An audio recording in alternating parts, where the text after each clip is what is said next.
تسبیح کیجیے. جہاں تک تسبیح کرنے کا حکم ہے تو وہ نماز کے اندر بھی اور نماز کے علاوہ بھی ہمیں اس کی تاکید ملتی ہے اور اس کا بہت فائدہ اور ثواب ہے. خاص طور پر غم اور پریشانی دور کرنے کے لیے اللہ سبحانہ وتعالیٰ کی تسبیح بیان کرنا بہت فائدہ دیتا ہے. اسی طرح نماز کے سجدے کے علاوہ جیسے سجدہ تلاوت ہے، سجدہ سہو ہے، سجدہ شکر ہے،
دو ناموں کو خاص کیا گیا ہے. یعنی ایک جلال کی بات ہے اللہ کے، اللہ جل جلالہ کہ اے جلال، جمال، کمال اور عظمت کے مالک، اور دوسرا الاکرام، عطا اور بخشش کے مالک. یعنی آپ اللہ کی حمد و ثنا بھی کر رہے ہیں اور مانگ بھی رہے.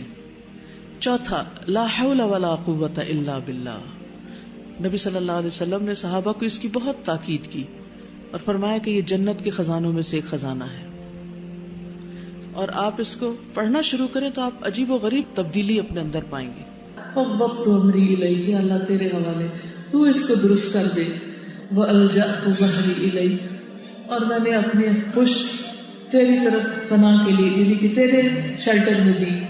رغبتا و رہبتا، رغبت رکھتے ہوئے بھی اور ڈرتے ہوئے بھی.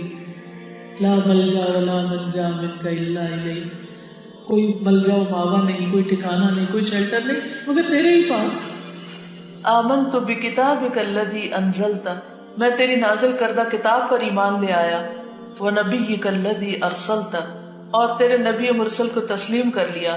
تو جو شخص یہ دعا پڑھتا ہے تو اللہ تعالیٰ اس کے لیے راستے آسان فرما دیتا ہے. آپ صلی اللہ علیہ وسلم یہ دعا پڑھ کر سوتے تو صبح بیدار ہونے پر خیر کی دعا کرتے. جب آپ رات کو یہ دعا پڑھیں گے تو انشاءاللہ اگلا دن بہت خوبی اور بھلائی سے سٹارٹ ہوگا، نیکیوں کی توفیق ہوگی. آزما کے دیکھ لیجیے، رات کو سوتے وقت اس دعا کو پڑھنا نہ بھولیں. آپ یہ بھی کر سکتے کہ چھوٹے سائز کا اس کو چھپوا لیں اور اس کو اپنے بیڈ سائڈ کے پاس چپکا لیں، یا اس کا کوئی اسٹیکر یا کوئی ڈیکوریشن پیس کی طرح کا لکھنے کے لیے، اور پھر ہر روز رات کو پڑھ کے سوئیے. اس کو میں دوبارہ پڑھ دیتی ہوں دعا کو. حضرت براء بن عازب روایت کرتے ہیں کہ رسول اللہ صلی اللہ علیہ وسلم نے مجھ سے فرمایا کہ جب تم اپنے بستر پر آؤ تو کہو اے اللہ میں نے اپنے آپ کو تیرے سپرد کر دیا، میں نے اپنا چہرہ بھی تیری طرف متوجہ کیا اور اپنے تمام معاملات تیری تفویض میں کر دیے، میں نے اپنی پیٹھ کو تیری طرف جھکا دیا، تیری رغبت کرتے ہوئے یا تیرے عذاب سے ڈرتے ہوئے۔